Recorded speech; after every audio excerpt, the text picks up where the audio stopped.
नमस्कार, मी अमोल शिंगे. प्रसारमाध्यममध्ये आपलं सहर्ष स्वागत. आजपर्यंतच्या लोकशाही व्यवस्थेमध्ये बऱ्याच विचारवंतांनी आपलं एक मत मांडलं आहे की प्रशासकीय व्यवस्थेतील लोकांनी होय म्हणायला शिकलं पाहिजे आणि लोकप्रतिनिधींनी नाही म्हणायला शिकलं पाहिजे, जेणेकरून लोकशाहीमध्ये एक चांगल्या पद्धतीचा समन्वय साधला जाईल. आज अशाच प्रशासकीय व्यवस्थेतील एक भारदार व्यक्तिमत्व, ज्यांनी आजपर्यंत प्रशासकीय सेवेमध्ये अतिशय चांगल्या पद्धतीचं काम केलेलं आहे, ते व्यक्तिमत्व आज लोकशाही व्यवस्थेतील राजकारणात येऊ पाहते. आणि ते व्यक्तिमत्व म्हणजे गडहिंग्लज तालुक्यातील हलकर्णी जिल्हा परिषद मतदारसंघातील भाजपचे उमेदवार IAS पाटील. आज आपण त्यांच्याशी या माध्यमातून त्यांच्या एकूणच सामाजिक आणि प्रशासकीय व्यवस्थेतील एकूणच कार्यकर्त्यावरती आपण त्यांच्याशी चर्चा करणार आहोत. त्याचबरोबर या मतदारसंघात त्यांचं काय विजन आहे या संदर्भातसुद्धा आपण त्यांच्याशी सखोलपणे चर्चा करणार आहोत. चला तर त्यांच्याशी मनसोक्त गप्पा मारूया. साहेब, आपलं आमच्या प्रसारमाध्यमच्या धुमशान या विशेष सदरामध्ये आपलं सहर्ष स्वागत. माझा पहिला प्रश्न आपणाला असा राहील की आजपर्यंत आपण पाहिलं की प्रशासकीय व्यवस्थेतील काही चांगले अधिकारी राजकारणामध्ये आत्तापर्यंत आलेले आहेत, तिथं यशस्वीसुद्धा झालेले आहेत. हा तसा ट्रेंड तसा फार जुना आहे, परंतु अलीकडच्या काळामध्ये प्रशासकीय व्यवस्थेतील लोकांचा राजकारणामध्ये येण्याचा कल किंवा त्यांची आवड अधिक प्रमाणात दिसते. ह्याची नेमकी कारणं काय आहेत? माझं वैयक्तिक सांगायचं म्हणजे मी 35 वर्षे पोलीस खात्यामध्ये काम केलं आणि नंतर निवृत्त झालो. मी 2 वर्षापूर्वी माझे भाऊ BS पाटील हे अचानक हार्ट अटॅकने एक्सपायर झाले. पूर्ण ह्या भागामध्ये त्यांनी म्हणजे भारतीय जनता पक्ष आणलं आणि त्याला वाढवण्याचं काम त्यांनी स्वतः केलं. इथं त्यांची मदतनीस म्हणून मार्तंड जरळी हे 2 त्यांचे मदतनीस होते. ह्या सर्वांनी मिळून ह्या भारतीय जनता पक्ष ह्याच्यात वाढवलं. त्यांचं आकस्मिक निधन झाल्यामुळे भारतीय जनता पक्षाची धुरा सांभाळणारी ह्या भागामध्ये कोण नव्हते. म्हणून मी भारतीय जनता पक्ष पुढे वाढवण्यासाठी पक्षाचं काम करण्यासाठी मी राजकारणात आलो. 35 वर्षाच्या पोलीस खात्यात मी सेवा केल्यानंतर बऱ्याच डिपार्टमेंटशी माझे संबंध आलेले आहेत. डिपार्टमेंटच्या कामाची पद्धती कशा आहेत त्या सर्वांचा मला अनुभव आहे. तसं बघायला गेलं तर राजकीय पक्ष आणि पोलीस खातं म्हणजे राजकीय पक्ष आणि प्रशासकीय सेवा त्याच्यामध्ये दोन्ही एकाच नाण्याच्या 2 बाजू आहेत. राजकीय पक्षचे कायदा बनवतं आणि कायदा राबवण्याचं काम हे प्रशासकीय व्यवस्था करत असते. तर त्यामुळे कायदा बनवणे आणि कायद्याचा राबवणे ह्या दोन्ही गोष्टीचा आपल्याला अनुभव ऑटोमॅटिक आता कायद्याचा उपयोग कसा करायचा तर याचा आपण अगोदर अनुभव घेतलेला आहे. आता त्याचा फायदा जनतेला करून नक्की आम्ही ते कसं त्याला जनतेचा फायदा होईल ह्या गोष्टींवर मी लक्ष देणार आहे. तर मला एक असा प्रश्न आपल्याला विचारायचा की गडहिंग्लजसारख्या तालुक्याला डाव्या आणि समांतर विचारसरणीच्या पक्षांची एक परंपरा लाभली होती. त्यात भाजपसारख्या पक्षाला इथं वाढवणं, त्याचा इथं प्रवेश करणं, त्याला वाढवणं, तर हा त्यांचा संघर्ष कसा होता? ज्यावेळी 15-20 वर्षापूर्वी ज्यावेळी भारतीय जनता पक्षाची ह्या ठिकाणी फार लोक कमी होती, पण त्या पूर्ण संघर्ष करून आता पक्ष वाढवण्याचा प्रयत्न यांनी केला इथे. प्लस भारतीय जनता पक्ष हा राष्ट्रीय पक्ष आहे आणि आज देशामध्ये सर्वात मोठा पक्ष आहे. निश्चित. आणि भारतीय जनता पक्षाची सत्ता ही देशामध्ये आहे, राज्यामध्ये आहे आणि आता परत आपण बघायला गेलं की आपल्या जिल्ह्यामध्ये सुद्धा भारतीय जनता पक्षाचं वर्चस्व चांगल्या पद्धतीनं आहे. तर त्यामुळे ह्या भारतीय जनता पक्षाचा प्रभाव ह्या ठिकाणी आपल्याला वाढलेला आहे आणि तो वाढत जाणार आहे. प्रशासकीय व्यवस्था असताना ज्या पद्धतीचं सामाजिक योगदानसुद्धा आपण दिलेलं आहे, तर प्रशासकीय व्यवस्थेत तुम्ही एकीकडे मुंबईमध्ये सुद्धा आपण पोलीस विभागात काम केलं आहे आणि त्याचबरोबर इकडच्या आपल्या गावात आपल्या भागात एक चांगल्या पद्धतीचं समाजकार्यसुद्धा आपण केलेलं आहे. पोलीस खात्यामध्ये काम करतेवेळी मला बऱ्याच घटकाशी संबंध आला. एकदम गरिबी लोकांशी किंवा आपल्या लोक समाजामध्ये कशा प्रकारे वावरतात ह्या सर्व लोकांना मी जवळून एकदम बघितलेलं आहे. आणि पोलीस खात्यातून रिटायर झाल्यानंतर पहिला मी जनतेची सेवा केली, खात्यात असताना जनतेची सेवा केली आणि प्लस आता राजकारणात येऊन मला जनतेची सेवा करण्याची दुसरी संधी मिळाली आणि त्या संधीचा फायदा घेऊन ह्या भागामध्ये विकास कामे करण्याचा मी प्रयत्न करणार आहे. नक्कीच. आता आपला हलकर्णी जिल्हा परिषद मतदारसंघामध्ये आपल्या दृष्टीने आपलं एक व्हिजन काय असेल, आपल्या नेमक्या इथल्या समस्या काय आहेत किंवा त्या आपण कशा पद्धतीनं सोडवण्याचा आपण विचार केलेला आहे किंवा त्यासाठी काय तुमची ब्ल्यूप्रिंट आहे? हलकर्णी भाग जर बघायला गेला तर हा गडिंग्लज पूर्व भाग, ज्यावेळी गडिंग्लजचा उपतालुका म्हणून हलकर्णी ओळखलं जायचं, तसं पूर्वी जे होतं त्यात काय फार मोठा इथे बदल झालेला नाही. 25-30 वर्षापासून ते काहीच मोठा बदल झालेला नाही आहे. विशेष सांगायचं म्हणजे हलकर्णीला मौनी विद्यापीठ गारगोटीला गेली आहे. ती मौनी विद्यापीठ ही हलकर्णीला सँक्शन झाली होती. मौनी गारगोटीची. ती मौनी विद्यापीठ इथल्या काही लोकांनी त्याला जास्त सपोर्ट न केल्यामुळे ती मौनी विद्यापीठ ही गारगोटीला गेली. दुसरी गोष्ट म्हणजे आपण जी हेमरस फॅक्टरी राजगोळीची आहे ती सुद्धा हलकर्णीला आली होती. सर्वे झालं होतं, ते येणार होते एक 15 वर्षापूर्वी, पण त्यासाठी सुद्धा इथल्या काही नेत्यांनी प्रयत्न केले नाहीत. ती सुद्धा इकडनं निघून गेली. दुसरं बघायला गेलं इथे हा भाग जो आहे ना पाण्यापासून वंचित भाग आहे. भरपूर पाणी वरती आहे, चित्री धरण आहे, ह्या ठिकाणी हेडकल डॅम आहे, घटप्रभा नदी आहे, इकडे हिरणकेशी नदी आहे. गडिंग्लजचा पूर्व भाग पाण्याचा फार मोठा प्रश्न आहे. आपण एप्रिलपासून ते मार्चपासून ते मेपर्यंत जूनपर्यंत इथे लोकांना काही लोकांना पिण्याचा पाण्यासुद्धा प्रश्न येतो. पिण्याला पाणीसुद्धा नसते, अशी या ठिकाणी परिस्थिती आहे. आमचे ह्या चंदगड विधानसभेचे आमदार श्री शिवाजीराव पाटील ह्यांच्या सहकार्याने आणि ह्यांच्या प्रयत्नाने ह्या भागामध्ये कालव्याद्वारे पाणी आणण्याचा प्रयत्न आमदारसाहेब स्वतः करीत आहेत. तसेच याला सपोर्ट या जिल्ह्याचे खासदार धनंजय माडिक साहेब, जिल्ह्याचे आमचे मिनिस्टर चंद्रकांत पाटील साहेब हे सगळे प्रयत्न करत आहेत. त्या प्रयत्नाला यश येईल असं मला नक्की वाटते. परंतु त्या प्रयत्नातून आम्ही स्वतः प्रयत्न करून हे आम्ही ह्या ठिकाणी कालव्यातून पाणी पुरवठा करण्याचा आम्ही प्रयत्न करणार आहोत. नक्कीच. पहिला प्रश्न तो आहे. दुसरा बघायला गेलं तर ह्या भागामध्ये पडीक जमीन भरपूर आहे. उद्योगधंदे या भागामध्ये अजून आलेले नाही आहेत.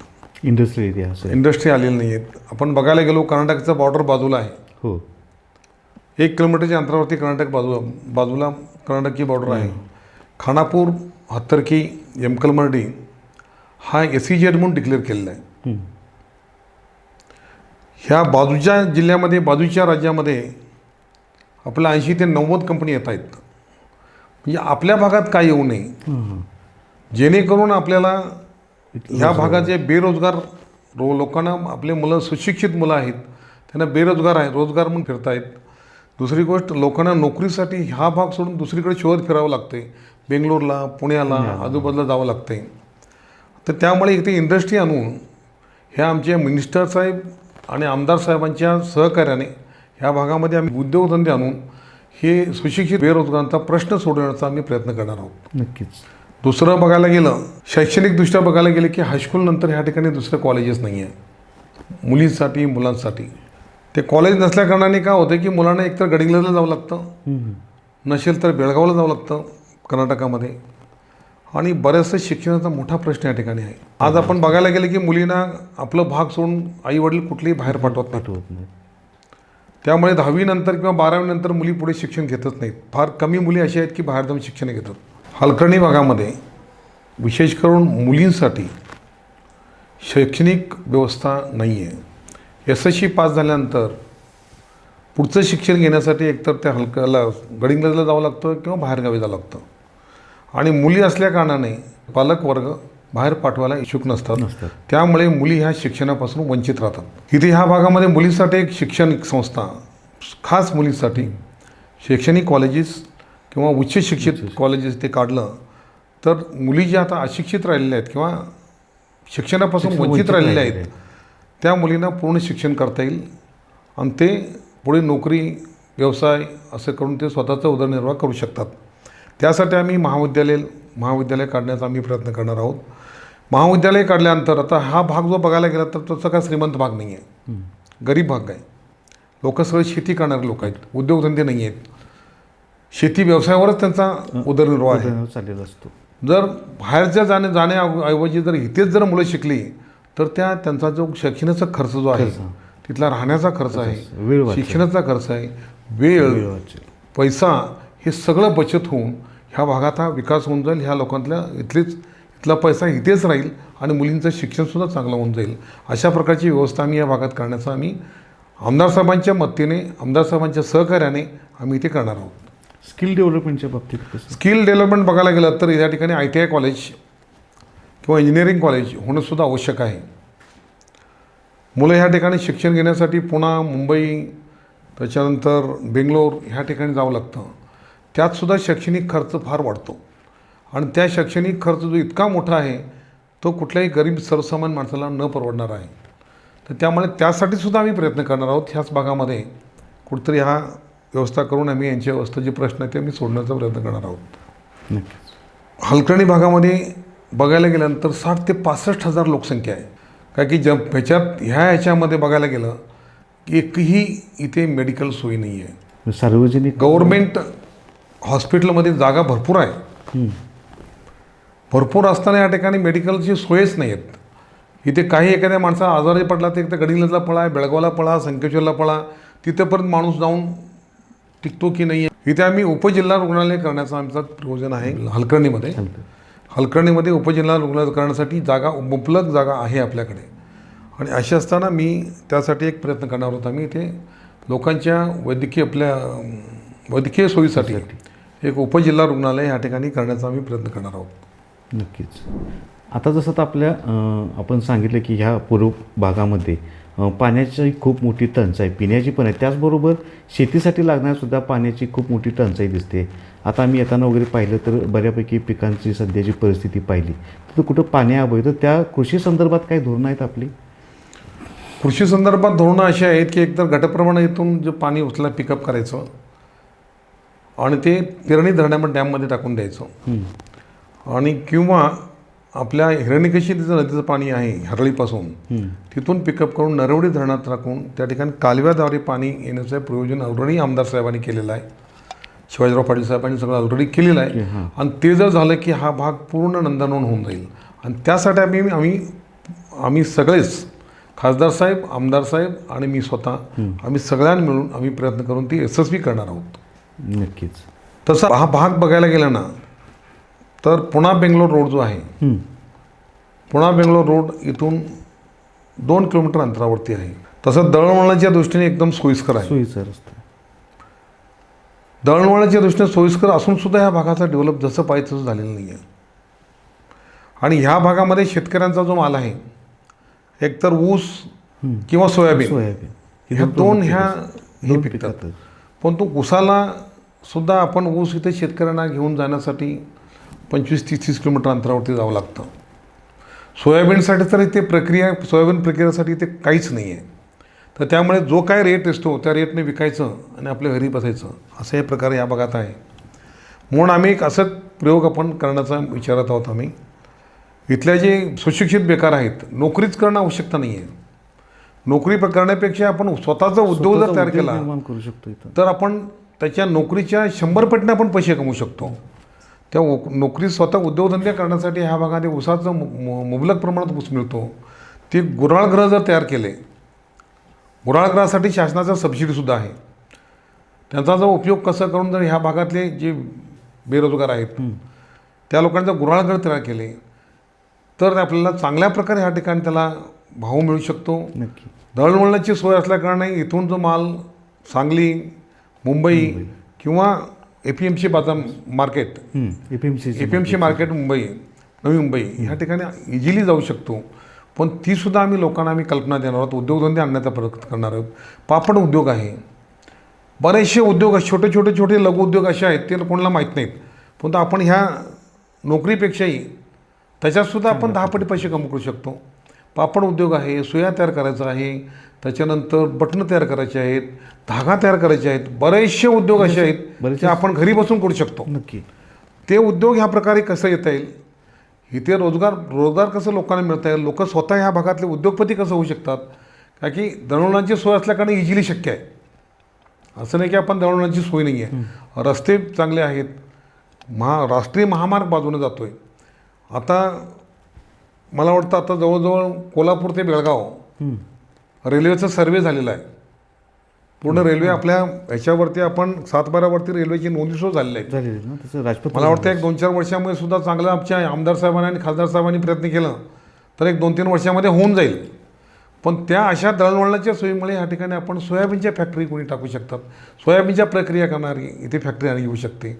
आणि ह्या भागात जो शेतकऱ्यांचा जो माल आहे, जो आपण आता जो स्वस्त किमतीत जो विकलं जातं, ते गुराळग्रह आले, सोयाबीनचे फॅक्टरी आल्या की त्यांना भावाला मालसुद्धा चांगला येऊ शकतो आणि त्यामुळे ह्या भागाचा विकास होण्यासाठी मदत होऊ शकते.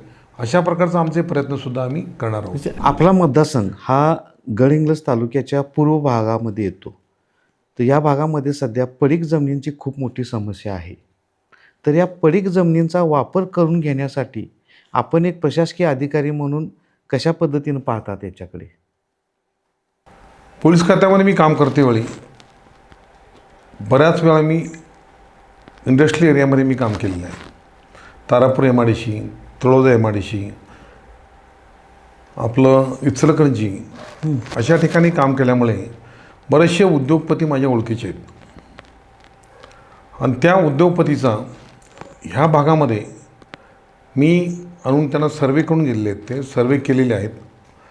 इथे जे महिला जे आहेत इचलकरंजीला जे 35,000 मिल आहेत इचलकरंजीला आणि मोठं मार्केट आहे. जगातलं 2 नंबरचं मार्केट जे आहे हे आपलं कॉटन मार्केट हे आपल्या इचलकरंजीला आहे. इचलकरंजीचे बरेचसे कंपनीवाले माझे मित्र आहेत, त्यांनी येऊन ह्या भागात सर्वे करून गेलेले आहेत. इथे महिलांसाठी जे महिलांना रोजगार मिळण्यासाठी, महिलांच्या हाती काम मिळण्यासाठी, महिलांचं उत्पन्न वाढवण्यासाठी आणि त्यासाठी इथे आम्ही गारमेंट फॅक्टरीज किंवा त्यांना रॉ मटेरियल सप्लाय करून जॉबवर देऊन परत तयार केलेला माल ते पुन्हा घेऊन जाणार आहेत. अशा प्रकारचे उद्योग ह्या ठिकाणी तयार करून इथे मी महिलांसाठी मी रोजगार निर्मितीचा आम्ही प्रश्न सोडवणार आहोत. दुसरं बघायला गेल्याच्यानंतर तारापूर MIDCमध्ये बरेचसे फॅक्टरीज आहेत. टेक्स्टाईल मिलवाले, केमिकल मिलवाले, केमिकल फॅक्टरीवाले ह्यांचंसुद्धा माझं कॉन्टॅक्ट झालेलं आहे. त्यांनी स्वतः सर्वे करून त्यांनी फक्त जागा उपलब्ध करून द्यायला सांगितलेलं आहे. जागा उपलब्ध झालं ते स्वतः येऊनसुद्धा ह्या ठिकाणी त्यांना फक्त पाण्याचा, लाईट, रस्ते ह्या 3चा प्रश्न त्यांना सोडून द्यायचा आहे. आणि ते सोडवल्यानंतर ते उद्योगधंदे ते तयार करण्यास ते तयार आहेत. परंतु हे 3ही प्रश्न आमचे आमदार साहेब हे निश्चितच सोडवतील आणि ते त्यांना इथे त्यांच्या ज्या अडचणी आहेत ते पूर्ण करून आम्हाला ह्या ठिकाणी इंडस्ट्री करण्यासाठी मदत करतील. महत्त्वाची गोष्ट म्हणजे ह्या भागामध्ये ह्या भागाचा काही माझ्या ओळखीचे टेक्स्टाईल कंपनीचे मालक येऊन भागाचा सर्वे करून गेलेले आहेत आणि त्या सर्वे करून त्यांना एक 100 ते 150 एकर जमिनीची आवश्यकता आहे. आणि जर 100-150 एकर जमीन मिळाली, रोड आणि लाईट आणि पाण्याची व्यवस्था त्यांना करून दिली तर ह्या ठिकाणी त्यांनी टेक्स्टाईल पार्क इथे ह्या भागात उभं करायचा त्यांनी तयारी दर्शवलेली आहे. आणि ते जर सक्सेस झालं तर ह्या भागामधले पर्यायाने तालुक्यामधले बरेचसे रोजगाराचा प्रश्न जो आहे तो रोजगाराचा प्रश्न सोडू शकतो. आणि आम्ही ते त्यांना इथे आणण्याचा आम्ही फॅक्टरी इथे आणण्याचा आम्ही प्रयत्न करणार आहोत. आपला मतदारसंघ ग्रामीण भागामध्ये मोडतो. आपल्या मतदारसंघामध्ये बहुतांशी लोक ही ग्रामीण भागामध्ये राहणारी आहेत. तर अशा शासनाच्या बऱ्याच काही योजना आहेत की त्या ग्रामीण भागापर्यंत पोचण्यासाठी, म्हणजे केंद्र शासनाच्या योजना असतील किंवा राज्य शासनाच्या योजना असतील, त्या ग्रामीण भागातल्या लोकांच्यापर्यंत पोचण्यासाठी जी काही प्रक्रिया असते ती प्रक्रिया खूप म्हणजे कंटाळवाणी वगैरे असते. तर त्यामुळं योजना घेणारा वर्गसुद्धा एक उदासीन होतो. तर या अनुषंगाने आपण या योजना प्रशासकीय सेवेत आपण काम केलेलं आहे. तर त्याचा काय अनुभव आहे का? त्याच्या अनुभवाच्या जोरावरती ह्या योजना या लोकांच्यापर्यंत पोचवण्यासाठी कशा पद्धतीचं नियोजन आपण केलं आहे?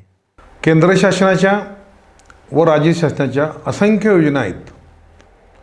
त्या योजना काय आहेत, कोणत्या प्रकारच्या आहेत, कोणत्या योजनेपासून काय फायदा मिळू शकतो ती ह्या भागामधल्या लोकांना अजूनही माहीत नाहीत. तसं बघायला गेलं की हा भाग जो आहे तो शेतकरी भाग आहे. शेती करणाऱ्या लोकांचा भाग आहे. उद्योगपती नाही आहेत, इंडस्ट्रियल काही नाही आहे. लोक उठलं की सकाळी उठणार, ते शेती करायला जाणार किंवा म्हशी घेऊन जाणार, दूध काढणार, दूध देणार. ह्याच्या व्यतिरिक्त लोकांना अजून फार जसं ह्या कायद्याचं माहिती नाही आहे. परंतु माझं एक योजना अशी आहे, हलकर्णी या ठिकाणी एक ऑफिस खोलून, एक कार्यालय खोलून, कार्यालयामध्ये कर्मचारी ठेवून हे जेवढे गव्हर्नमेंटच्या योजना आहेत हे सर्व योजना तळागाळापर्यंत किंवा एखाद्या शेतकऱ्यापर्यंत कसं पोचवतील आणि त्यांना त्याचा फायदा कसं होईल त्या दृष्टीने आम्ही फार मोठा प्रयत्न करणार आहे आणि त्यासाठी स्वतंत्र यंत्रणा आम्ही राबवणार आहे. समजा आपण एखादा प्रकार असेल, आपण इकडं तिकडं धावपळ न करता त्याच ठिकाणी माणूस पोचला पाहिजे, म्हणजे त्याचं काम लवकर होऊन जातं आणि सोयीस्कर होऊन जातं आणि पैसेही वाचतात, वेळही वाचतो आणि सगळं वाचतं. त्यासाठी आम्ही एक कायदेविषयक सल्लागार म्हणून आमचे वकील एस पाटील साहेब स्वतः करणार आहेत आणि जनतेत ती जागृत करून देणार आहेत. आणि हे असं करून लोकांचं वेळ वाचवणार आहे, लोकांचा पैसा वाचवणार आहे, लोकांना परफेक्ट काम आहे त्याच ठिकाणी जाऊन आम्ही स्वतः काम करून देणार आहे. असं नाही की आपण करणार नाहीत. आपण एखादे काम असेल ते काम आम्ही घेणार आमच्या ऑफिसला, आमचे एक कर्मचारी जाणार त्या डिपार्टमेंटला जाणार, त्या डिपार्टमेंटला जाऊन ते काम संबंधित काम करणार. होत नसेल तर त्याला सांगणार की ह्या कारणामुळे होत नाही, आपण ह्या कागदाची पूर्तता करावी. अशा प्रकारचं एक आम्ही टीम तयार करून ते जनतेच्या सेवेसाठी आम्ही ते काम करणार आहोत. आपण एक निवृत्त पोलीस अधिकारी आहात. आपल्या भागामध्ये सुद्धा अशी बरीच निवृत्त पोलीस अधिकारी आहेत, सैन्य दलातील काही निवृत्त अधिकारी आहेत, इतर शासकीय विभागातील काही निवृत्त अधिकारी आहेत.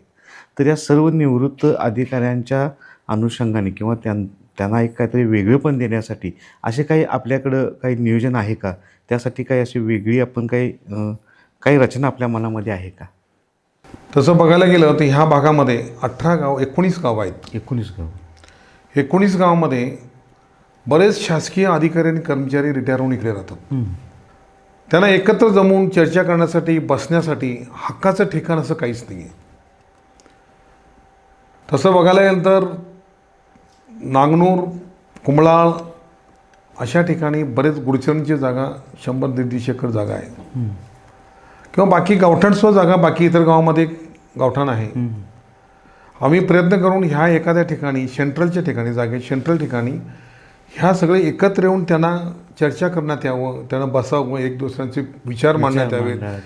माणूस रिटायर झाला ते रिटायर झाले की त्यांना कोण विचारत नाही. बरोबर, नक्कीच. आणि जर एखादी जागा अशी मिळाली तर त्यांचं आयुष्य वाढेल. आपण चर्चा केल्यानंतर चर्चेने त्यांचं आयुष्य वाढतं. रिटायर झाल्यानंतर माणूस बाहेर फेकून देतो अशी प्रकृतीचे असतात ते. त्यामुळे एकत्र येऊन त्यांना बसण्यासाठी, त्यांचे विचार मांडण्यासाठी, त्यांचे काही कार्यक्रमासाठी असं एक ह्या ठिकाणी मी एक पोलीस आणि माजी सैनिक आणि इतर शासकीय अधिकारी आणि कर्मचारी ह्यांच्यासाठी एक भवन बांधण्याचा आम्ही प्रयत्न करणार आहे. नक्कीच. आता एक शेवटचा प्रश्न. आता आपण निवडणूक लढवतच आहात, आपण प्रशासकीय सेवेच्या माध्यमातून लोकांच्या समोर जात आहात, आपलं सामाजिक काम त्याच पद्धतीचं आहे. तर आपण या अनुषंगानं आपल्या मतदारसंघातील मतदारांना आणि नागरिकांना काय आवाहन करत आहात? माझा राजकीय प्रवेश हा समाजाच्या विकासाला गती देण्यासाठी आहे. माझं एक सर्व जनतेला एक आव्हान आहे की माझे 35 वर्षाची पोलीस खात्यात सेवा केली, प्रशासकीय अनुभव आहे आणि या सर्वांनी मला बहुसंख्य मताने निवडून देऊन आपण दोघांनी मिळून, जनता व मी, माझा अनुभव आणि जनतेचा सहकार्य हे सर्व एकत्र करून ह्या भागाचा विकास करण्याचा प्रयत्न आपण सगळ्यांनी मिळून करू आणि मला बहुसंख्य मतांनी निवडून द्यावं ही माझी जनतेला एक विनंती आहे. तर हे होते गडहिंग्लज तालुक्यातील हलकर्णी जिल्हा परिषद मतदारसंघातील भाजपचे उमेदवार IS पाटील. आज आपण त्यांच्याबरोबर या मतदारसंघातील व्हिजनवरती सखोल चर्चा केली. या चर्चेअंती असं दिसून येते की प्रशासकीय व्यवस्थेला होय म्हणायला लावणारा एक लोकप्रतिनिधी कोल्हापूरच्या राजकारणात प्रवेश करतोय.